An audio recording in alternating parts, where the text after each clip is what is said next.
Hello and welcome back to the Wheel Knowers Formula One podcast. My name is Josh. I'm joined as always by Sam. We got a pretty good one here today, I think, wrapping up reviewing the Dutch Grand Prix. Before we get there though, Sam, as always, how are you doing? How did you enjoy the race overall this weekend before we get into the nitty-gritty details of it all? I'm doing well. I think Zandvoort was, not always the most fun track on the calendar. We certainly saw that a lot this time around this weekend. So at the end of the day, it's not a track I'm necessarily sad to see go, but we still got a lot to talk about, a lot to cover, and this weekend adds some interesting wrinkles to the title fight for sure. Yeah, it was one where I feel like something always happened at Zandvoort, even if the racing wasn't always incredible. Maybe that was just kind of its place on the calendar. Maybe that was, some other factors as well that just happened to come around this time. But I am going to miss it. It was unique, a very unique track, I think, to have on the calendar. And the atmosphere was always really good as well, obviously, at Max's home race. So, yeah, going to be one that I think I'm going to miss, even if we had some dull moments in the races there, I think. Yeah, that's totally valid. I mean, some of the tracks that Formula One goes to, we don't always see the best crowd atmosphere interaction, so that's one thing I will miss about Zandvoort. You always got a good crowd, always got a lot of people there cheering on Max. And, I definitely felt disappointed for them to have Max go out the way he did this weekend, but still looking forward to seeing what they do next and moving on towards this fall for F1 is going to be an exciting fall. One of my first thoughts when Max crashed out was I wonder if everyone's just going to leave or if they're going to stick around. And they actually did stick around. I think that had a lot to do with it being the last race there for, at least the announced future. We don't, it may come back at some point. It may not, but I think people just wanted to stick around and watch because they don't know when that's going to happen again. Yeah. I mean, for me personally, I know some of the races in Europe are a little bit cheaper, but these races are so expensive. Even if I was a big fan of one specific driver and they went out, I would stick around because you got to get your money's worth, got to make the most out of that weekend. Yeah, definitely. In this economy, got a ball on that budget. Let's get to the race. Lando Norris, your winner. Really an incredible performance, in my opinion. A world champion level drive from Lando there. Just, he kept pole. He kept first place after the first start. Then we had another standing start. He lost it to Antonelli, but towards the latter half of the race, he just looked so good on those hard tires. Seemed like it was going to be really impossible to stop him. And then the way he kind of used the Kimi's fight with Hamilton there to make his way around Kimi and then very easily around Hamilton, I thought was really impressive stuff. So a really good race from Lando, and another win, 2 wins in a row for him. The one right before the break, and now coming out of the break, another win, seeming to keep that momentum up despite the month off. Yeah, it really was a great weekend for Lando, and he showed so much pace. I think I expected a good weekend out of McLaren, but I did not expect what Lando brought to the table, frankly. Coming out in the sprint qualifying was less than a tenth off Russell and put himself on the radar for the rest of the weekend, and then comes out in the feature race and puts it on pole ahead of both the Mercedes, ahead of Piastri, ahead of both the Ferraris. This was a weekend where there was a lot of competition at the top. I thought Ferrari would be a little more game pace-wise at a track like this. Mm-hmm. Mercedes obviously is game anywhere this year. And, Piastri, this was not his best weekend, but he's a very capable teammate, of course, for Lando Norris. So the fact that he was able to leave all those drivers sort of in the dust this weekend, and even though it wasn't like he was way ahead the whole race, he did have to fight a lot with the likes of Antonelli and even a little bit of Hamilton and so on. I think it ended up being a pretty convincing win for Lando Norris in that last stint. Yeah, I think it was as well. Like I said, just the way he ran Kimi down, and honestly didn't take that long to make the move and get around. He saw an opportunity and he took it. And a really impressive move around the outside there in turn one. Tarzan got a lot of run time this week. I don't know if you noticed that, but a lot of time focused on Tarzan, at least by the F1 TV guys. So yeah, it was a really good move, and I feel like it's kind of ignited a lot of talk surrounding Lando of, if he's still in championship contention. He said if they can improve in the slow speeds, he thinks he can win every race the rest of this year. He also said he thinks he's, driving the best right now of anyone. You had George, come out and say that he thinks the McLaren's the better car right now. So, a lot of chatter heading in that direction. Can he actually win the championship from here? I think he's 83 points back, a long ways back. But I feel like we got to address that question. I know it's getting a lot of run around. I feel like on the socials, if Lando is still in this thing or not. I want to know what you think. Does he still have a chance this far back or not? For me, I really like his confidence. I think it's well earned at this point with what he's done last season in that title comeback, and this season when he's had the car, when they got over the technical issues that they had early in the season. He's certainly shown these flashes of brilliance.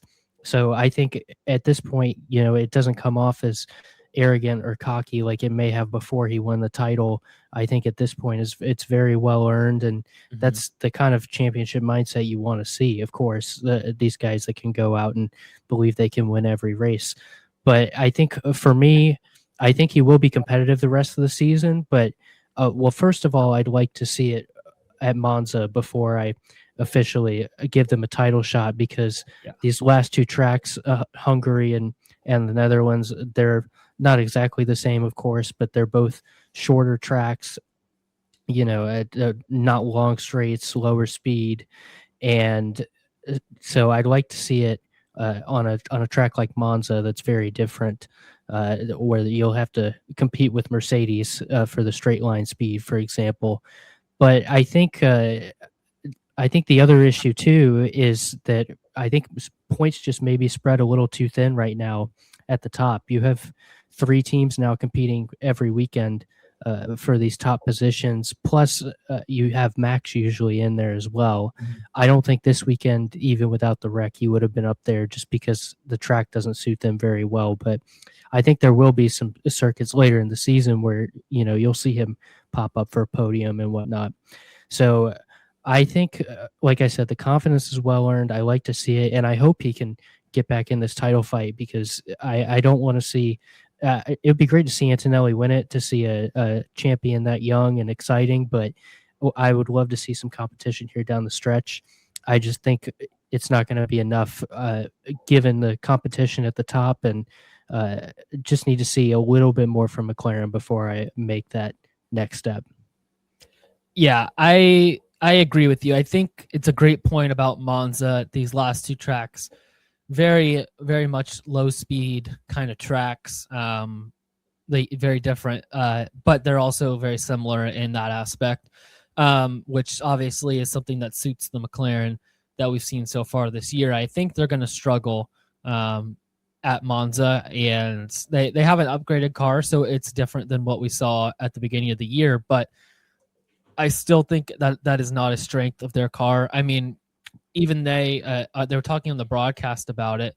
It was either during one of the qualifying practice or practice sessions about the wheelbase on that car. Just they realized that they went kind of too small with that wheelbase, and they want to kind of lengthen that out a little bit. And it's just something that is going to suit them better on a track like this, where they can still be kind of competitive this year, but they don't have the opportunity to change that until next year's car.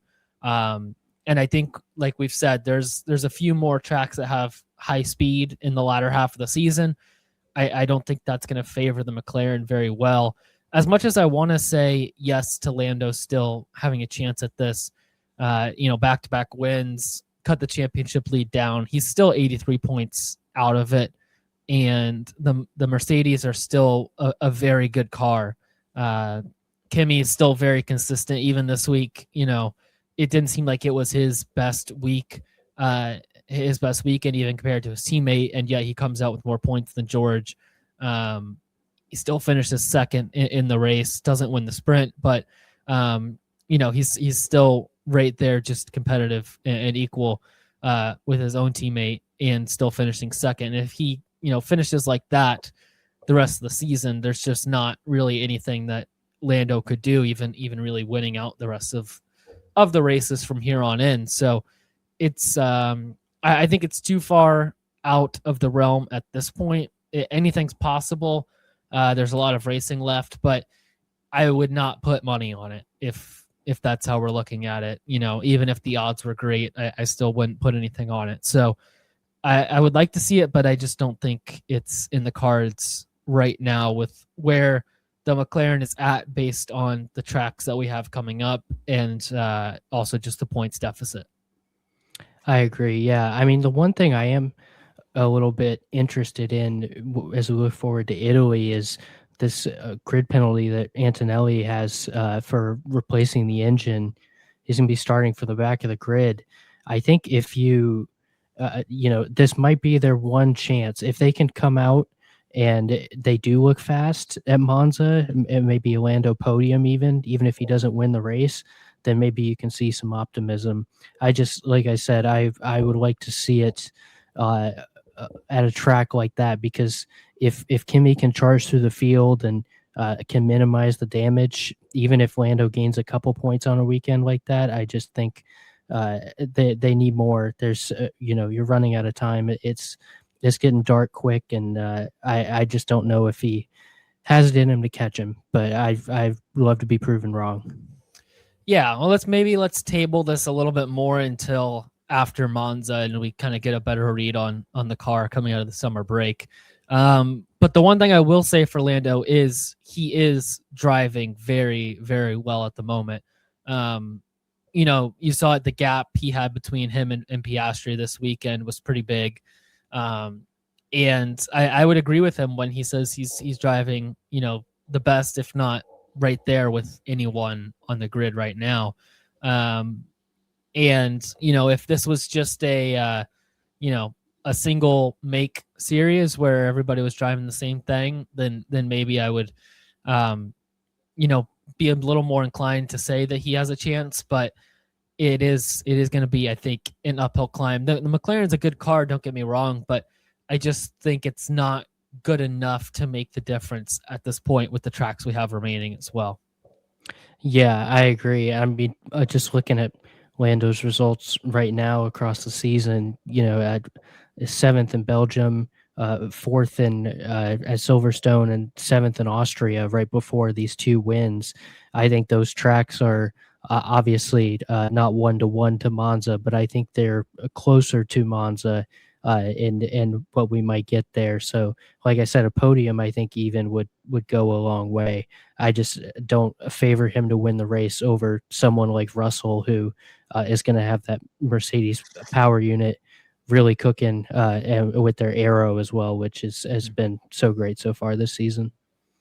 Yeah, I agree. I think let's revisit this after Monza. I think we'll know a little bit more after that. But yeah, Lando's driving great right now, and I don't think that should take anything away from how good he's driven and how good he was on Sunday as well. Mm-hmm. Let's get to Lewis Hamilton now. Just absolutely furious over the radio. Some of the most angry I've ever heard him, at least, and even the commentators said that as well. I think Coulthard said that in his commentary, that he just never really heard him that angry. And it makes me think, at least, that, and he said it after the race as well. He said, I'm so upset because I'm here to win, just talking about how much it means to him and all that. And that's why, the emotions got high. But I think it also says to me that he's still operating in a place where he's, thinking about that driver's championship, even if a lot of the talk has just been between Kimi and George. he's still tied. He's tied for second now with George, was solo second heading into the weekend.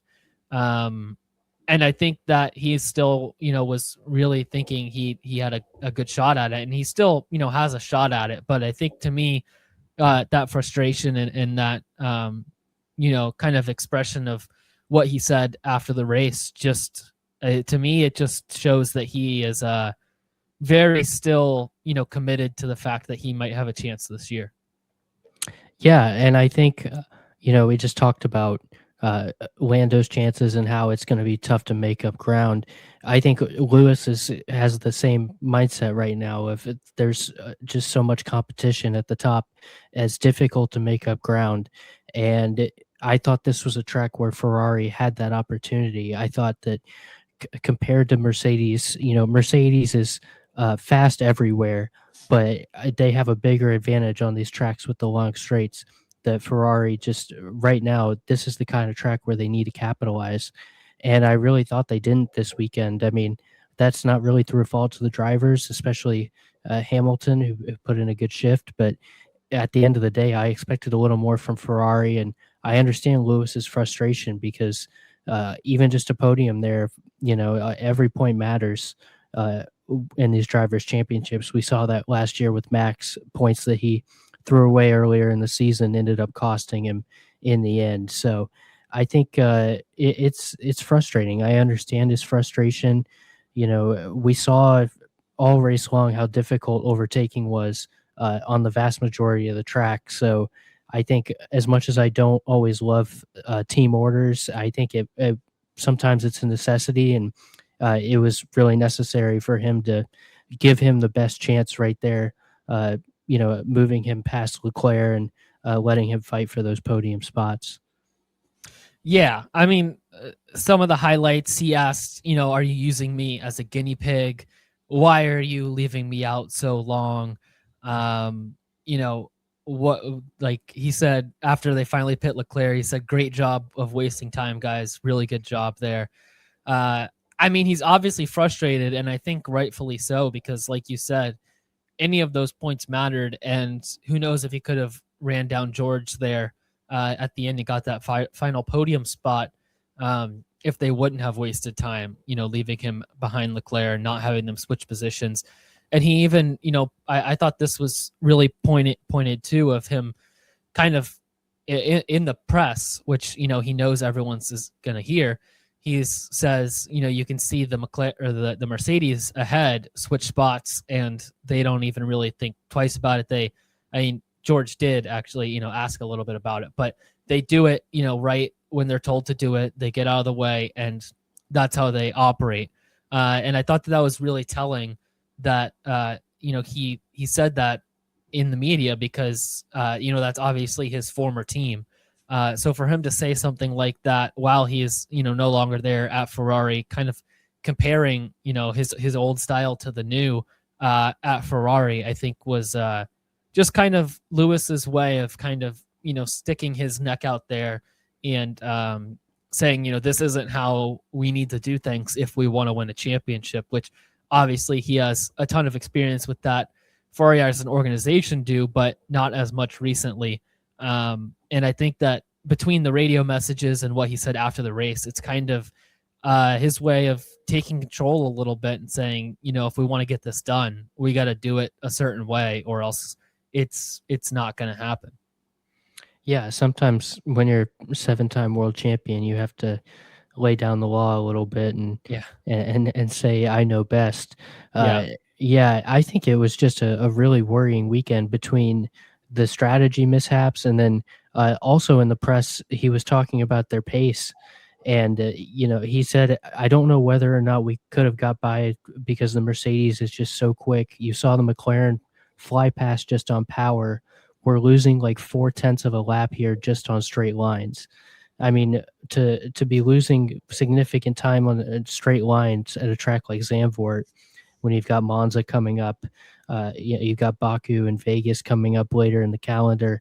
It's worrying times for Ferrari. And like I said, I think he knows he has to maximize every chance he gets, and they're just not doing that right now. Yeah, that's what worries me the most, I think, is what we saw here and what we saw last time out as well in Hungary, is that those are two tracks where we thought Ferrari would be, pretty good. They would be able to take advantage of some of their advantages and kind of null some of their disadvantages with their car. And we both kind of said, this is a spot where they need to score big points, especially Lewis if he wants to get back in the drivers, and for the team if they want to have a chance of maybe stealing that constructors championship away from Mercedes. And they really missed the ball. They finished 4th and 5th in both races. Hamilton finished 5th in Hungary and 4th here. Just big opportunities missed out on, I think, for Ferrari in tracks where they could have, maybe bit into that lead a little bit, and they actually lost out on points in both of those. That's just not really acceptable if you're looking to win the championship here. And I think that's part of where Lewis's frustration came from as well. Going through these last two races, where going in you would think maybe this would be a good chance for them to claw back a little bit, and they've kind of gone the opposite way.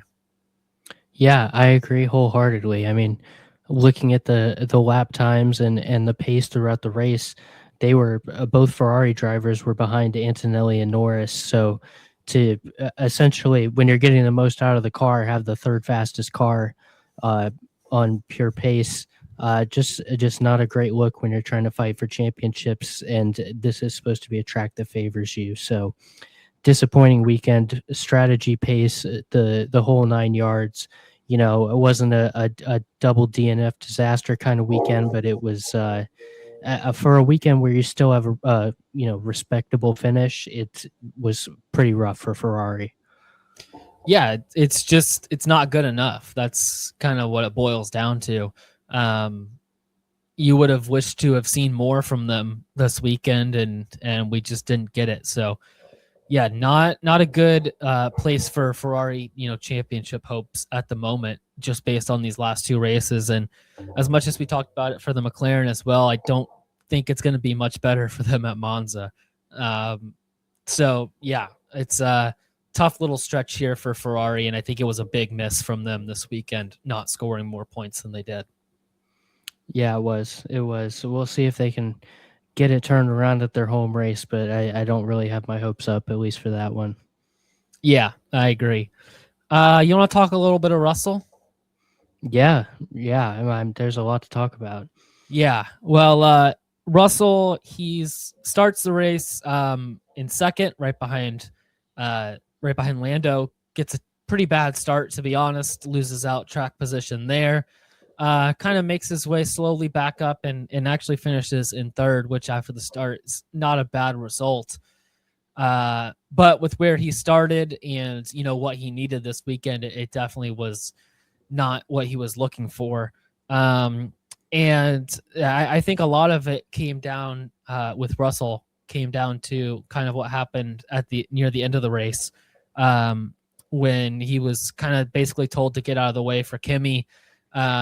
George rebuts that. It's like, why are we doing this? You're just leaving me open to the Ferrari behind. If Kimi's back there, he can hold him off. And then, essentially we can swap the places at the end and finish where we should have and secure that double podium. And Mercedes don't listen to him really at all. There wasn't even really a response on the radio when he asked about, why they were doing it. And Kimi flies on by. He obliges, lets him go in turn one. Kimi flies on by. Luckily for George, I don't think he would have held on if it weren't for, a late VSC that kind of neutralized the race a little bit with a couple laps left.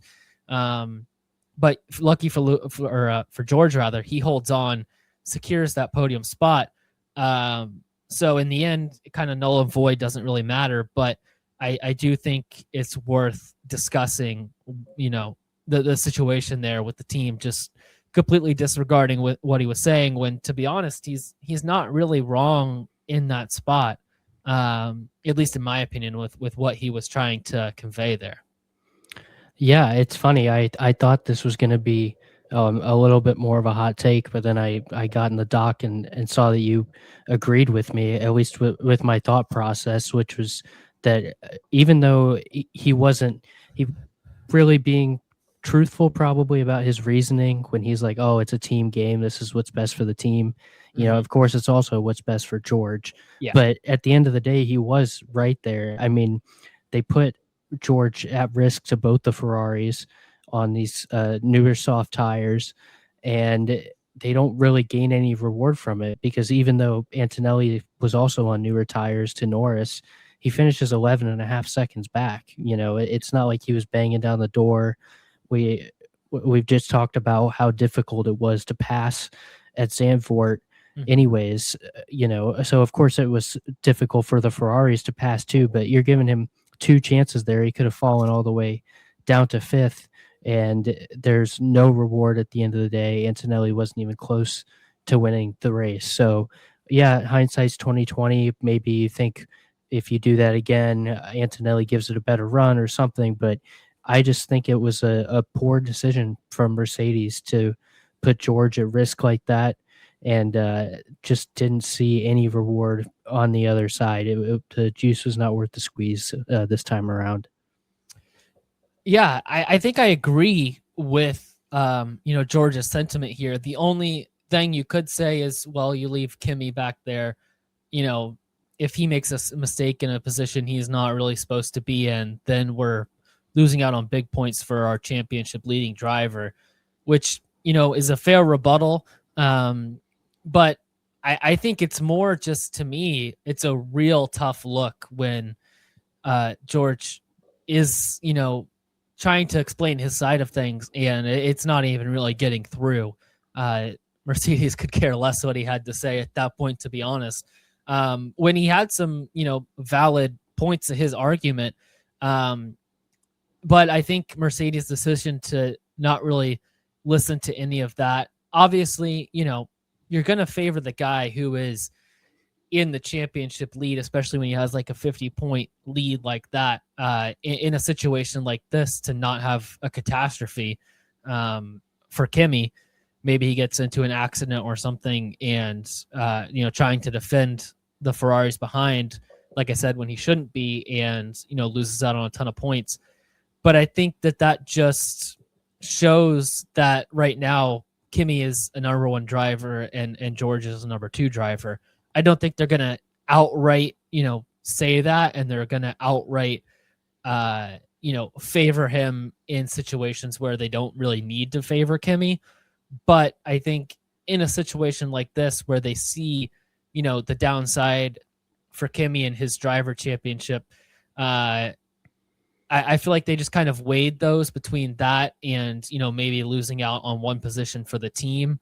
I feel like they looked at that and kind of weighed those two options and said, okay, I think it's better for us to let Kimmy through here and not bother with any of that. And I think, to me, that just shows that there's a pretty clear 1-2 in a situation like this, where they might need to make a decision. I think they're going to favor Kimmy at this point, and I don't blame them for it. 50-point lead in the championship, with in the back half of the season here, that's usually what how these teams operate. But I think it's just pretty telling, and a tough look for George, with how it all went down. Yeah, I mean, I think Kimmy is the priority at this point because, like you mentioned, there's a few drivers potentially knocking down the door. You never know what can happen in the second half of the season. You want to give this young guy, a 19-year-old, you want to give him the best chance to win, especially maybe, quell some of the pressure of those last couple races, maximize every point you can get now. But I think at the end of the day, in this situation, Antonelli was in a much better place to defend, being on the same tires as the Ferraris. And, if he makes a mistake, he makes a mistake. It's kind of something you just have to live with. At the end of the day, even though he is a young driver, he's still an F1 driver. He's the championship leader right now. I mean, if he does make a mistake and gives a position to the Ferraris, it's frustrating, but I think this was probably their worst possible decision. I think at the end of the day, you know, you either hold position, or even if you let them fight, at least they're both ahead of the Ferrari still. Maybe, you can still kind of hold them off, build some traffic there, and let them, figure it out on track. I just don't understand this decision, because you really fed Russell to the wolves here, for no gain. Maybe you could have swapped him on the last lap or something, but it's kind of ridiculous, I think. Yeah, well, the thing is here, right, is George, if you go with George's plan, idea, whatever you want to call it, the upside is you're kind of guaranteeing that double podium more than letting Kimi pass. But the downside is a lot higher, in that Kimi, crashes out or something happens there, battling with the Ferraris, trying to defend for that double podium. And then you lose out on a big chunk in the drivers' championship. I mean, obviously, in the team as well, but you would lose that out if George crashed defending too. So I think that the downside was just too much. If you look at Kimi crashing out, that's, the loss of whatever, 15 points, 18 points, whatever he would have ended up at, versus George losing a position or two. That's only, 3 to 5 points, let's say.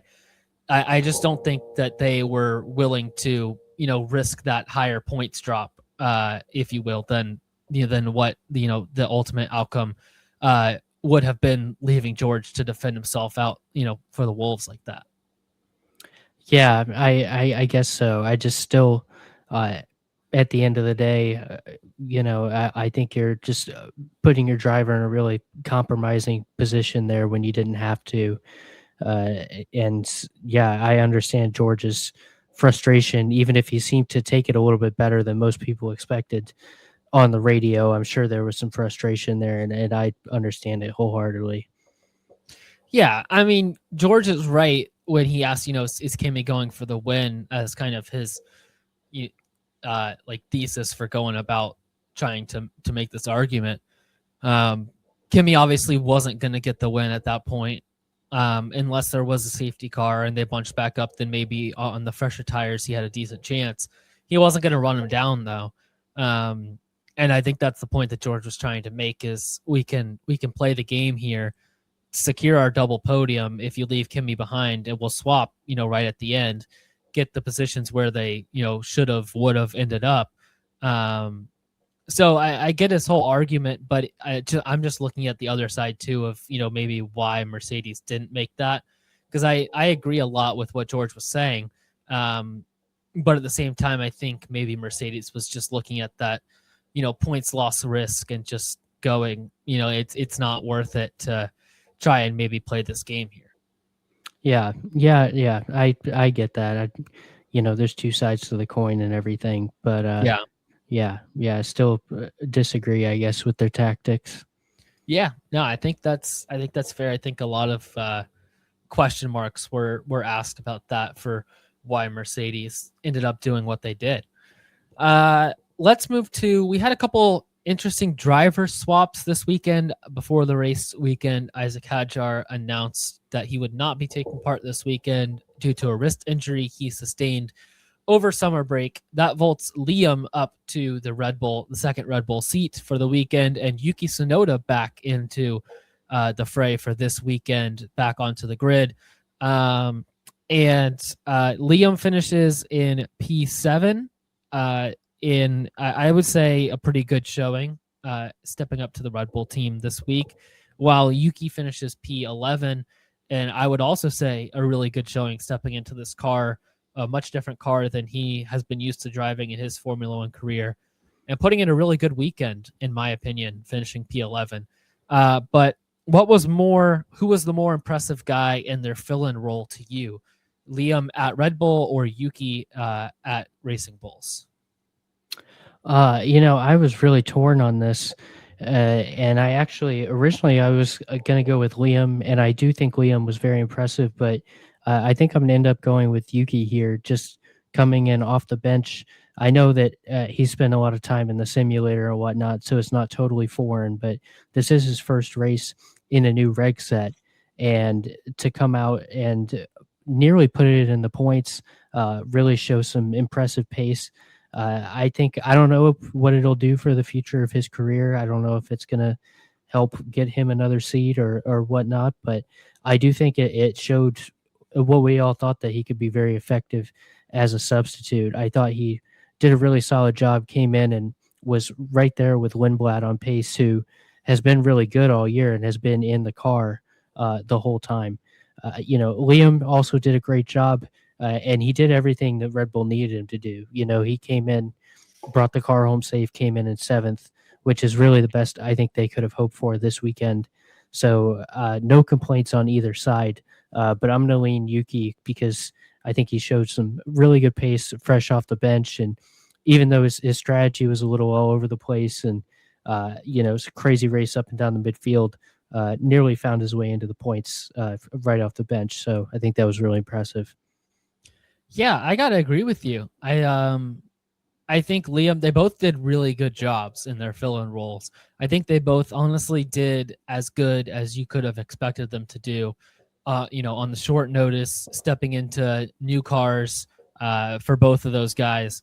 Liam securing pretty decent points in a P7 finish, and Yuki and his P11 finish looked really good. Finished ahead of his teammate. Obviously, his teammate had some adventures of his own in that race that I don't think helped, his chances. I think if you look at it throughout the course of the weekend on pure pace, Lindblad was the faster of the two, despite Yuki finishing ahead. But I think Yuki was very close, like a lot closer on pace to Lindblad than I would have expected, jumping in a very different car than he's used to. And honestly looked really good, had some really good overtakes, I thought. Didn't make any mistakes, really. And just drove a really good race. I don't think this changes anything for his future F1 career, to be honest. I don't know what he would have needed to do this weekend to change that.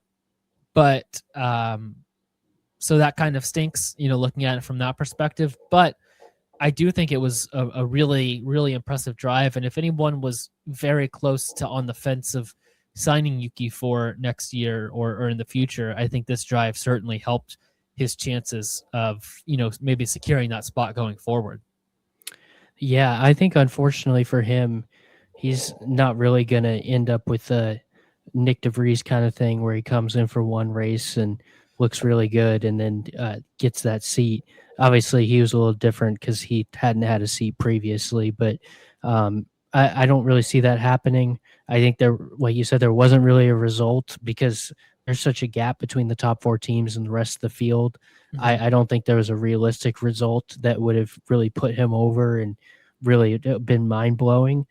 But I do think he did everything he could. And, we know Yuki is a capable driver, even if we understood that his time was up, at Red Bull.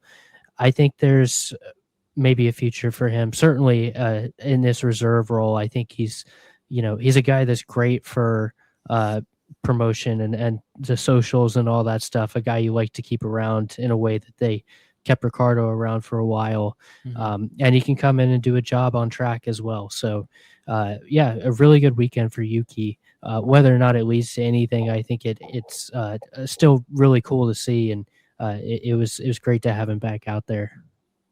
Yeah, I mean, what would he have had to done this year or in this race to secure a spot on the grid for next year? What is he going to do? Win the race? He's not going to win the race with the gap between the cars. Even if he finished ahead of like Max and Lawson, assuming they both completed the full race, I don't think that would have even been enough because the RB is actually like a pretty good car. And given the right circumstances, that car can, compete on weekends here and there with some of the big guys.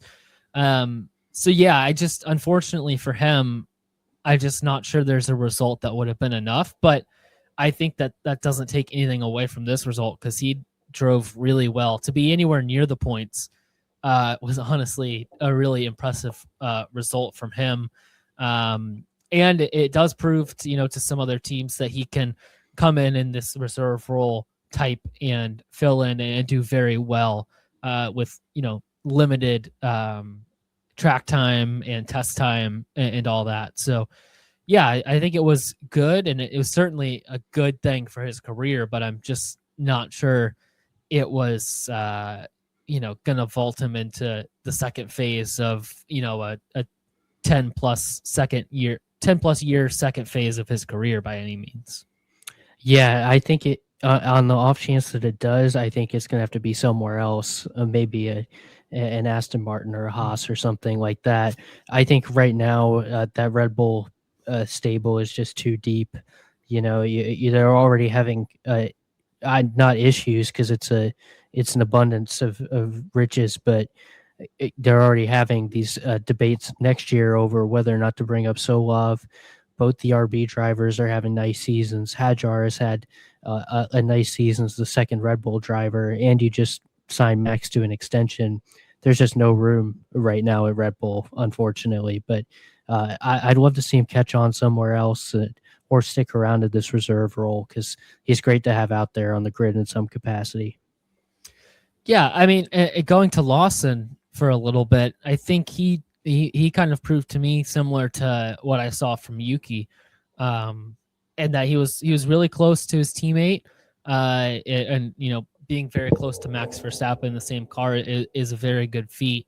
Didn't look like he was a deer in headlights out there. Looked very comfortable, much more comfortable than he did in his first stint at Red Bull.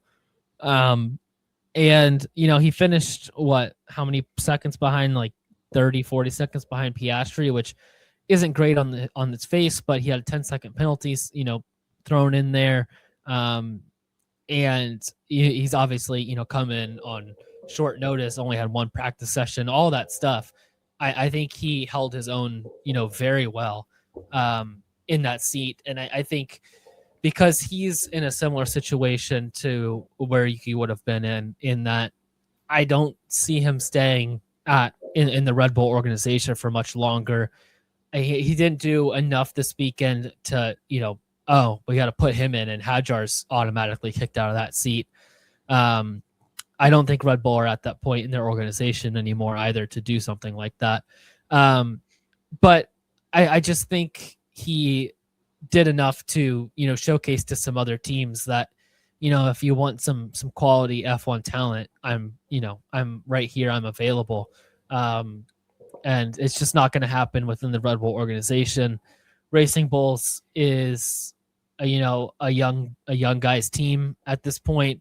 Liam's still young, but he's to that point now where he's either going to be moved up to Red Bull or he's not, and I think they made their decision last year, kicking him out of the team after 2 races, that Hadjar is going to be the guy moving forward, and he's not going to be. So, yeah, I think that it's similar situation, but a little bit different in that I think Lawson will find somewhere else to land on the grid. And I think, sadly for Yuki, that point in his career is a little bit, gone.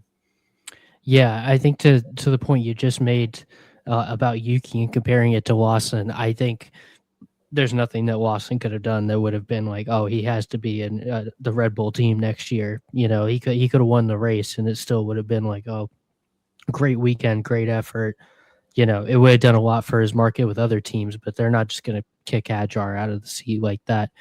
I do think, I wonder if this was a big weekend for him mentally, in the car, to overcome what happened last year. He's talked about how he had to kind of totally block that experience out of his mind, try and kind of forget about those first 2 races with Red Bull last year and getting kicked out of the seat.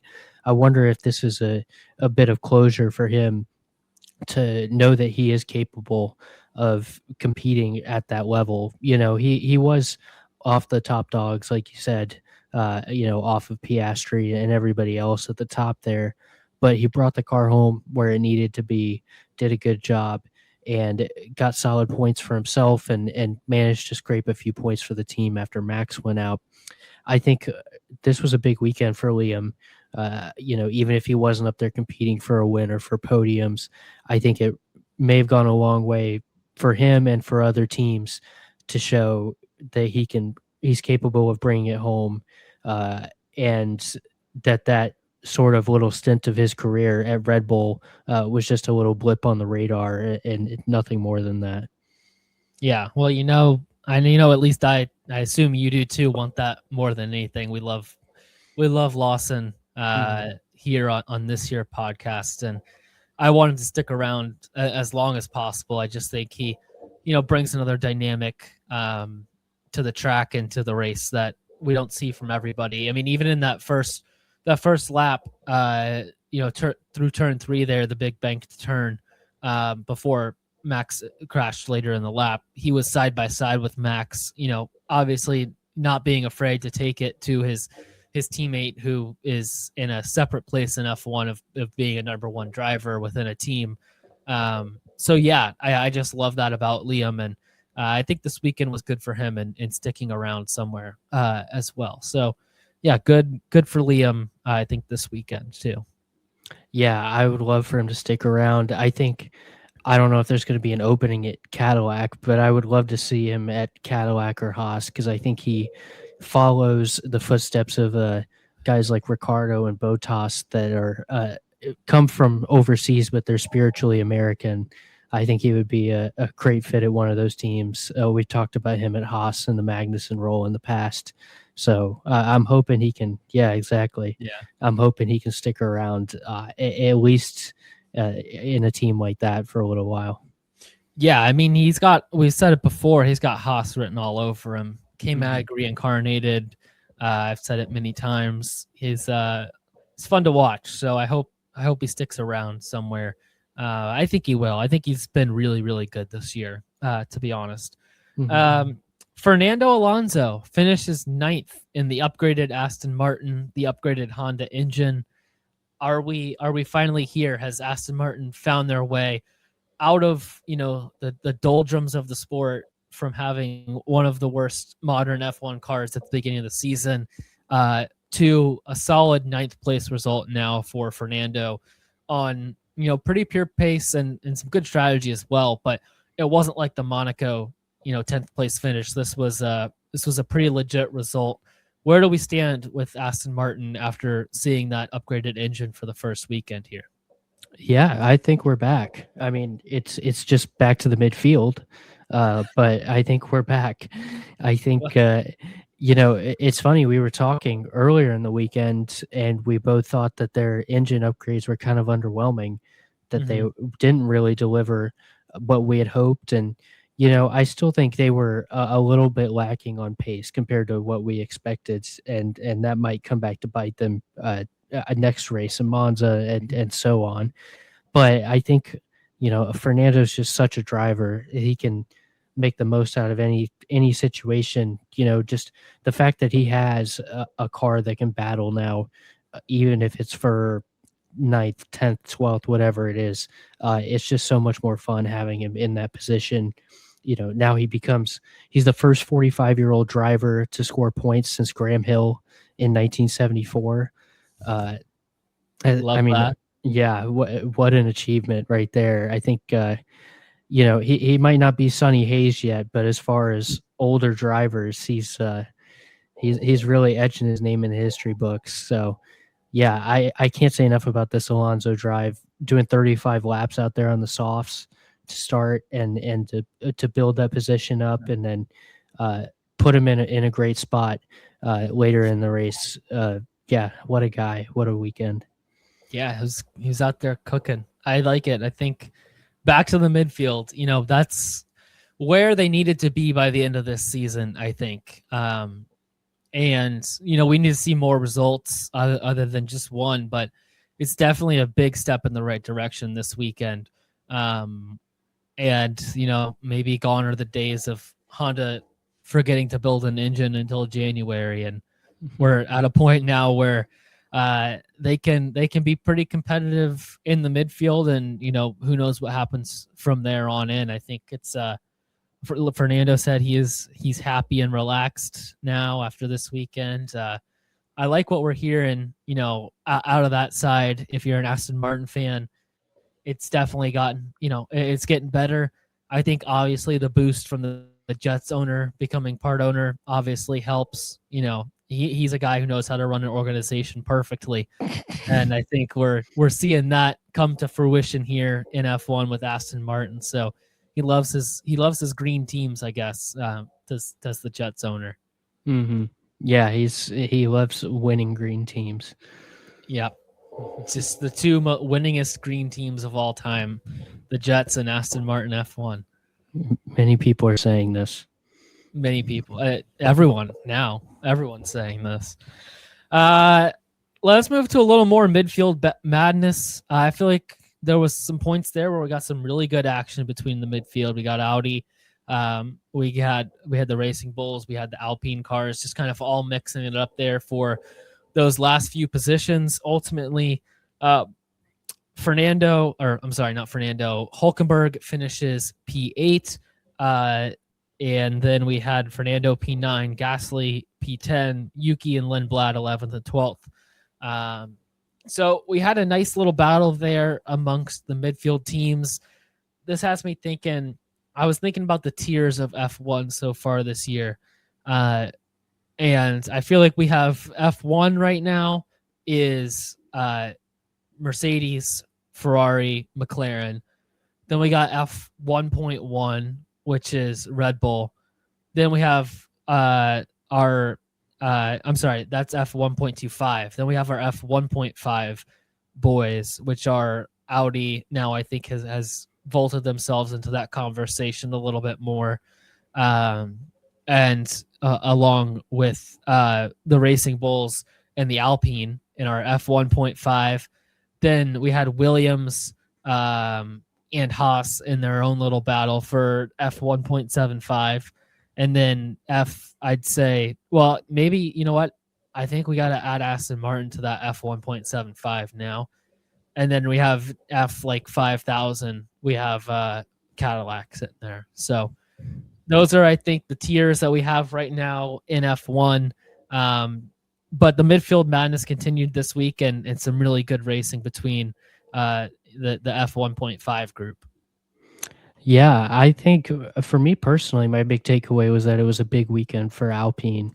They seem to be a team that were losing steam over the course of the summer. They started off the year really well, coming back from the disastrous season last year, and now they had 1 point in the last 2 races and 4 points in the last 4.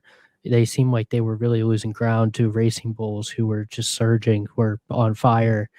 And now they've come back with points in the sprint and in the feature race. Colapinto was a little behind Gasly on pace, but both drivers were competitive. And I think they're really in a good spot now. They can potentially take that 5th spot back from Racing Bulls. They're at least in the fight. They were only 3 points behind, but they were losing steam so quick that it felt like it might be over. And now they're in a good spot again. So credit to Alpine, brought a big upgrade package this weekend. I think it was an 8-part performance upgrade. So credit to them for bringing some upgrades and actually working out on track. That's big for them. Is that not a usual occurrence for Alpine? Their upgrades working? Not always. No, and don't have a perfect track record. Yeah, well, Gasly, he gets a point in the sprint and a point in the Grand Prix. So, yeah, I think it was a really good step in the right direction for them this weekend after a few races heading into summer break that weren't great, like you said. I still think they're behind Racing Bulls on outright pace, just by a hair, but you have Audi in there, Aston Martin maybe taking away some points now as well. It's just going to be harder and harder to get those scraps in the bottom 7, 8, 9, 10 positions if whatever happens to the front few teams, maybe some spots open up there to snag a couple more points. But it's getting harder and harder to steal points away, and I think that's going to make this championship a little bit closer for that F1.5. A group there for to figure out who's going to come in fifth. Yeah, I mean, that's the title we're all here for, anyways. F1.5 title. Yeah, so exactly. I do think it's honestly it's probably going to be a lot more intriguing than the F1 title by the end of the season. Well, right now we got a 3-point gap in it, so yeah. But so looking back, I want to go back to Aston Martin for a moment. Just looking at the constructor standings right now, they have 3 points in 10th. Williams at 11 points in 9th. Audi 16 points in 8th. Haas 21 points in 7th. I want to go. So Aston Martin have 3 right now. I want to go up, and you tell me when to stop when you think it's uncatchable for Aston Martin to catch up to the team that I'm going to name. Williams with their 11 points. Do you think it's possible for them to catch them? Yes. Audi with 16 points. I'm kind of torn here because I think Audi's going to finish ahead of Haas. So I actually think they might have a better chance to catch Haas than they do Audi. That was going to be my dilemma, is I think they have a better chance at Haas in 7th. And then obviously they're not going to catch Alpine or Racing Bulls unless the upgrades just, get out of this world. But I think 8th is still on play for Aston Martin despite this slow start. Being ahead of Williams and maybe Haas there. I think Audi will make their way up to 7th by year's end. So honestly, finishing 8th, if that's the highest that they can go, I think 8th would be a great result given where they started the year. Not where they want to be, obviously, but given their circumstances, I think 8th would be really, really impressive from them to pull that in. Yeah, I think honestly right now, to me, it's more about race to race how they do than where they end up at the end of the year, whether it's 8th, 9th, even 7th, whatever it is. If they are just improving week in, week out, we see continued pace improvements. We don't have any issues with reliability, at least not any recurring reliability issues. I think that's kind of what I'm looking for more with Aston Martin from here on in. But I do think with the way Williams and Haas are trending right now, even though there's more ground to catch with Haas, I think both are on the table if those upgrades continue to get better and Alonso can make the most out of the car. Yeah, well, I want to talk about Williams now, if that's okay with you. We had Albon signing a 1-year extension earlier in the week before the Grand Prix. Then Sainz signing a multi-year extension. They were talking about it on the practice broadcast, I believe. They were asking, what they thought Vowles could have said to Sainz to keep him around and sign a multi-year extension. And I think Julian Palmer said, I think the 10 million pounds a year was what Vowles said to keep him around. I wholeheartedly agree. Williams not in a good place right now, in my opinion, and doesn't seem to be getting any better. Which, for guys of Albon and Sainz's, value in F1 with their abilities, I do think it's a little crazy that they were able to get both of these guys to re-up. For Albon, is a little bit different because it's only a 1-year kind of, show me what you can do type of extension. And the Sainz one's a bit crazier to me because it's a multi-year deal. And yeah, I think that's one of the things that perplexed me the most from some of the driver news that we had was Williams' ability to keep both of these guys around, because it's not looking good right now. Yeah, I think at the end of the day, it must have been more about job security for Carlos Sainz than about where you can go compete for championships, because right now there's really not a lot of seats available on it. There's nowhere in the big four teams that are available. And I don't think any of the project teams were going to kick any of their drivers to the curb for Carlos either. I think maybe, maybe a 1 or 2 year deal makes sense. Just something that, you can kind of keep your eye out, keep your eyes peeled to see what comes available. But at the end of the day, I understand from his situation with how much Vowles seems to like Science, and the just being able to get settled in and get comfortable there and see what they can do. They still do have this Mercedes power unit. Maybe they can get things turned around in a year or two and be more competitive. With Albon, it's a little more confusing to me, because I would think that he would be the one that would want the long-term security at Williams. I just don't see, I like Albon, and certainly been a believer of his, but I think right now I just don't see a path for him to be at a top team. I see more of a path for Carlos than I do for Alex. I think it's you're looking at just kind of sticking around in F1, I think. And if I were him, maybe it wasn't on the table. Maybe Williams just said, we only want you for 1 year. There's young talents. We want to see what they can do and what you can do. But for me, I think Albon would have been more the guy that's looking for that long-term job security than Carlos. Yeah, I agree with that. I think whether it's at a new team that's kind of on their same level, but maybe they see a better trajectory, or on one of the top teams right now, I do think there's a little bit more of a place for Carlos than there is for Albon. I think Albon's kind of best bet is to hope that Williams, he can become kind of a lifer there and turn things around and build that team back up.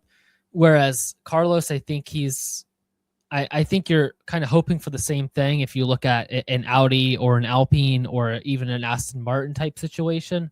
But I think all three of those teams have a better chance at making it to the top right now than Williams does. So to me, it just seems like it would have made sense for Carlos to either sign a 1 year extension and then, wait for the driver market to open up a little bit more and go to one of those other teams that may be struggling now, but has that upside to make their way back to the top more than a Williams does, I think. Or B, maybe a big spot opens at one of the big teams and he can go back there and immediately be challenging. So yeah, that makes a lot more sense to me for Sainz to be on a 1 year deal, for those deals to be flopped or flip flopped essentially than what they are. And I think the Vowles Sainz relationship needs to be studied, because he convinced them to come to Williams somehow, famously in that hotel room conversation, and then he's convinced them to stay when they have looked pretty bad ever since he got there. So don't know what Vowles is don't know what mind control he has over Sainz, but it's certainly working. And keeping that driver pairing around is, I think, the one thing that has allowed, is keeping me from immediately throwing Williams and Vowles on the stinker in perpetuity list, which I think is a conversation that we still probably need to have, honestly. Yeah, I agree on that. But it is still impressive to keep around two guys who are proven commodities in F1. Sainz being a multi-time race winner, and Albon made a very nice career for himself as well. Keeping those two guys in the team when maybe Sainz could have some other options down the line, maybe even Albon, if his form picks up and he can move past Sainz. But either way, I think it does say something about Vowles that they're sticking by him and sticking around, even though the ship kind of looks like it's sinking. Yeah, I mean, I really got to do some inward looking and look deeply within myself on this Vowles thing. I'm trying to hold on for as long as I can, not to throw him in stinker in perpetuity jail, but it does get a little harder and harder every week, every race. Just seems like it's. I hate it because I like seeing Albon and Sainz in the mix, and they're just not even close. I mean, they're closer to, I think, the Aston Martins and Cadillacs of the world than being remotely, in the fight with the Alpines and the Racing Bulls, which is just not what we were thinking when Vowles was saying to go all in on 2026 a few years ago. Yeah, I mean, I bought in too. I was all in on JV, and he's just one of those guys that a very well spoken and knows what he's talking about. And they just missed the mark this year. So who knows? Maybe they can turn it around. They've just got some work to do. I was listening to interview of his the other day, and he was saying it's looking more like a 2027 to 2028 kind of timeline, and that's not even to win races. That's just like being more competitive. How many times have we heard this story? I know. It's it feels like it's never ending. Push it back a year or two. Keep doing that. Mm-hmm. Like I want to defend Vowles to the death, but it's the same thing. It's just wait a couple more years. I promise it'll all start to turn around. Like at some point, it's been a couple years. Like this ship's got to get turned around, or else something is going to be different. And you got to give him credit. He's secured decent sponsorship money. He's secured a great driver lineup. He's done a lot of good things, but the car is just simply not where it needs to be. And that's the direction where I think Vowles has been, the most disappointing. Yeah, unfortunately, it's all on the technical side because, like you said, everything else you have as good of a driver lineup as you could hope for, not being a proven top 4 team, and they have taken so many steps forward to modernize and become a team that could move forward, and they just got it all wrong, unfortunately, on the technical side. Yeah, I might have to set a 1 year from today marker, and if things don't look better by then, that might have to be. We might have to have the final conversation. Hopefully, they look a little better in 12 months, but who knows at this point?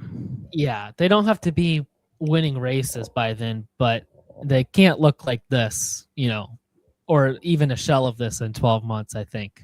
Mm-hmm. So we'll see, but I guess it is going to be till 2028, so maybe I need to set the date for 2 years from here. I don't know. You can't be, if we keep pushing the date back, he can never be stinker in perpetuity because they're always. Maybe I just have to do a couple more years just like him. Yeah, they're always 1 to 2 years away.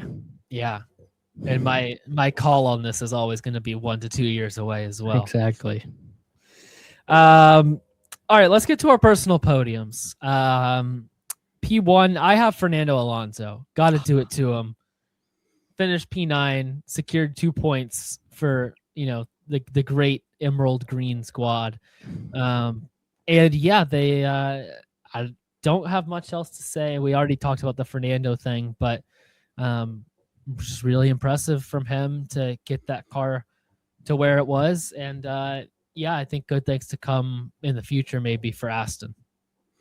Yeah, I'm worried we have the same 1-2 now because I also have Fernando number 1, and I have like sometimes I go a little too much for the race winners. So I was like, oh man, I'll come in, a P9 this week is my P1. That'll be a real curveball. But I mean, when you go from P19 to P9, make up all that ground. And I know the car is better now, but it's been the worst car all season, and now who knows where they're really at in the midfield to creep up, gain 10 spots, and get some points for a team that desperately needs it. I mean, that's P1 in my opinion. Yeah, it's going to drag that car to P8, I think, in the constructors. Not in the drivers. In P2, I had Lando, and I'm worried you probably had the same. And yeah, we already touched on him too, but just a really impressive world champion caliber drive from Lando, I thought. Made the moves, was very decisive about it, wasn't tentative, didn't waste time, you could see he has all the confidence in the world right now too, which I think is a big thing for a guy like Lando. And yeah, it was an impressive one, and one that honestly, if Fernando didn't finish in the top 10, it would have been a pretty easy number one. So it took an Aston Martin finishing in the top 10 for him to be bounced, and I think that says all it needs to say. Yeah, I'm in the same boat. Lando, a P2. A lot of races, this would have been my P1 because it really was a fantastic drive, held off a lot of worthy challengers. But yeah, this that Fernando achievement is really something else. But Lando-wise, did everything he possibly could do. Put it on pole, won the race. And like I said, didn't win it going away, but that just shows he fought through some adversity. Had to get back by Antonelli and use some good strategy as well to beat that Mercedes team. So I like Lando P2 and unlucky not to be P1. And P3 thought about going sentimental here with Zandvoort going away, saying the fans, doing something like that. But I'm going to go with Yuki Tsunoda. Earlier this week, I think he said he was in Greece. He got a call from his manager and said, you need to come back. He said, why? He said, you're going to drive in the race this week. He said, okay, I'm headed back. And for a guy who was just chilling earlier this week to finish P11 almost in the points in an F1 race in a completely different generation of car, I think that's worth being on the end of the personal podium. And honestly, nobody else really stood out as having a great drive that I thought I could add. So I'll throw Yuki in there. What the heck? Yeah, I think that's really valid. I really considered him. I went a little different. I went with Nico Hulkenberg for my third spot, going from P13 to P8. But just as much as that, really, arguably the moment of the race was him avoiding his teammate Bortoleto on that spin. Was just an incredibly impressive feat of driving to be able to go in there and keep his nose clean. And he was a guy who we talked about maybe having a little bit of a disappointing start to the season, and now he scored out his last 6 points. So got to shout out another old guy here and give some credit where it's due to Nico Hulkenberg. The Hulk's coming on strong, baby. Mm-hmm. Making a charge, making a push for what could he get up to? Maybe 13th in the championship? Mm-hmm. We'll see. Love it. Love it for him. Who's your stinker of the week? I feel like I had a bit of a difficult time with this one. So I want to hear what you have first. Yeah, I don't know. For difficult time for me, the difficult part was I think there's a lot of options this week, unfortunately. Yeah. For me, I went with Haas, who we talked about Williams.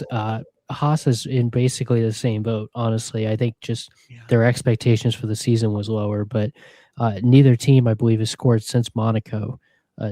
Neither Haas nor Williams has scored a single point. Double DNF this weekend for Haas, 2 power unit failures. I know that's a Ferrari power unit, but Ferrari has not really had any issues. They've been probably the most reliable team on the grid when it comes to that stuff this year. So double DNF for Haas just marks really caps off this 2.5 month run. It's been really, really disappointing for them.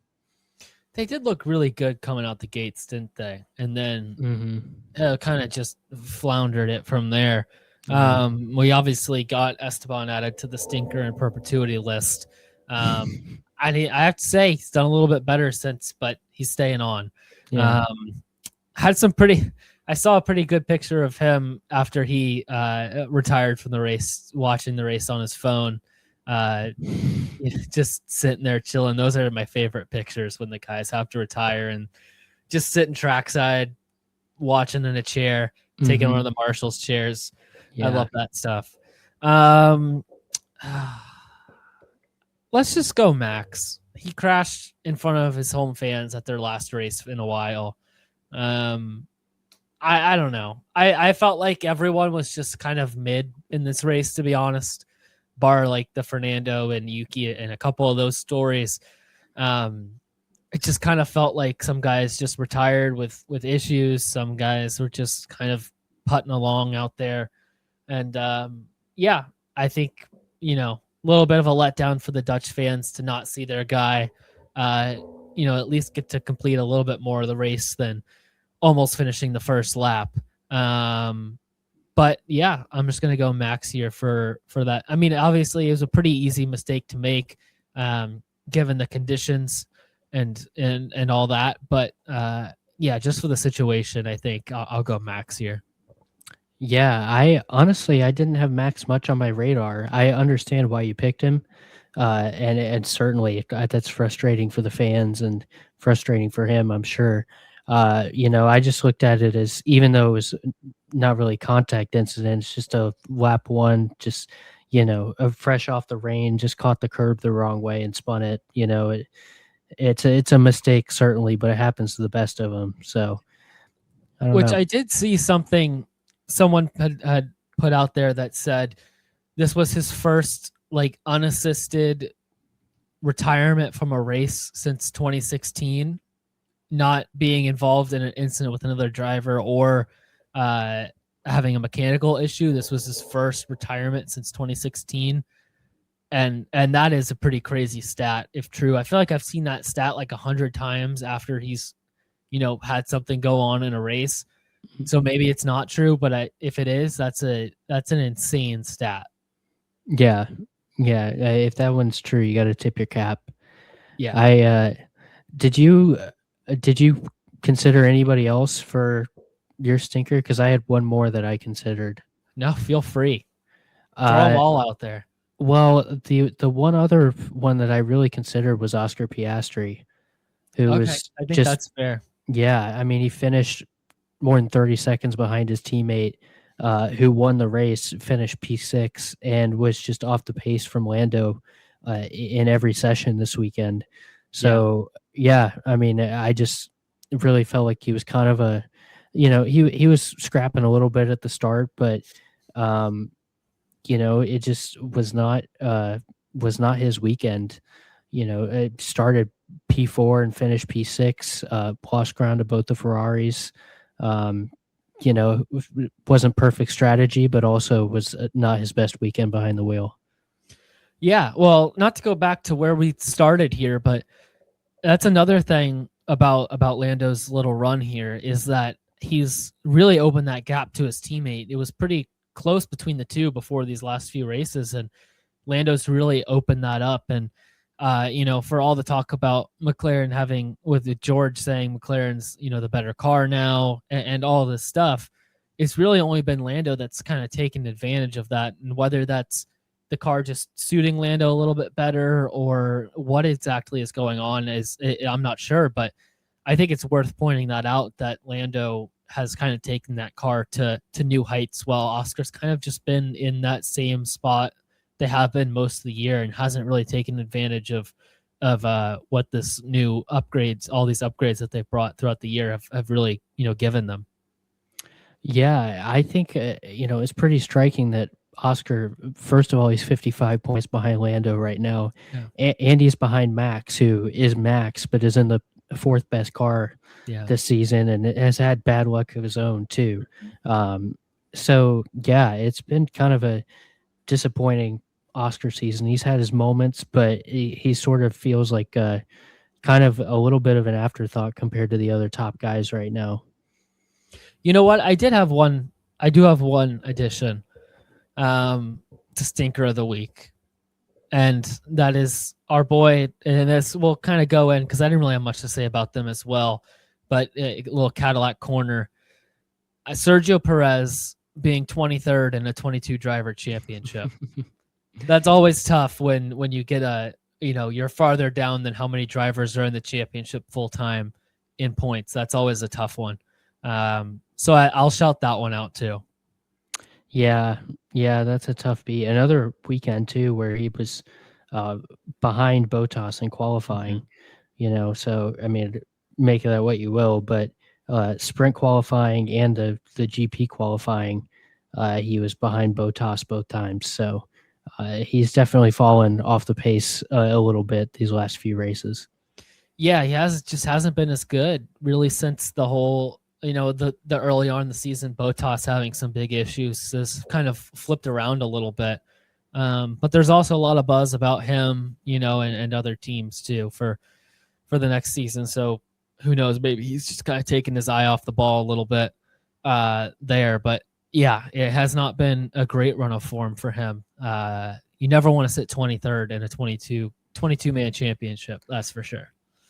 It's funny, he's kind of doing what he used to do at Red Bull, except that the scale is so much smaller that when he would be at Red Bull and he'd be good through like around Miami, and then he would just kind of tank it the rest of the season. Yeah. That's about where we're at now, but it's fighting for 21st and 22nd, so it's kind of off the radar. And 23rd. Yeah. Yeah, that's not great. Well, that's, I think, everything for this week. We'll be back in a couple weeks for Monza. That should be, I don't know if it'll be a good one or not. We'll have to wait and see with maybe some of the energy starved engines around there and power units. But yeah, we'll see how that one goes. But I'm still excited for it. Monza's, one of the great tracks. So always good to get back there and feel that Tifosi energy. Yeah, it truly is one of the great tracks. I'm just hoping these cars don't desecrate it too much. Yeah, well, we might have to have a separate. We might have to let some of these tracks go for a few years until we get back to the V8 engines, and just so we don't ruin their legacy. Yeah, we could race on the London E-Prix circuit, like you said. Yeah, I know. We can get to some of our custom favorite circuits. Yeah, it'll be a good time. London E-Prix. Maybe we'll throw in Bristol Dirt. Who knows what we'll do? Let them drift out there. They don't need a battery for that. Just do drift race or rally races instead. Oh man, we should have added some rally courses to our list. Yeah, that is one area I'm less familiar in. So yeah, I'm not sure what I would have been able to add there. But yeah. Well, that'll do it for this week. Well, like I said, we'll be back in 2 weeks' time to talk about Monza. But thank you guys for listening, and we'll see you soon. Yep, see you soon.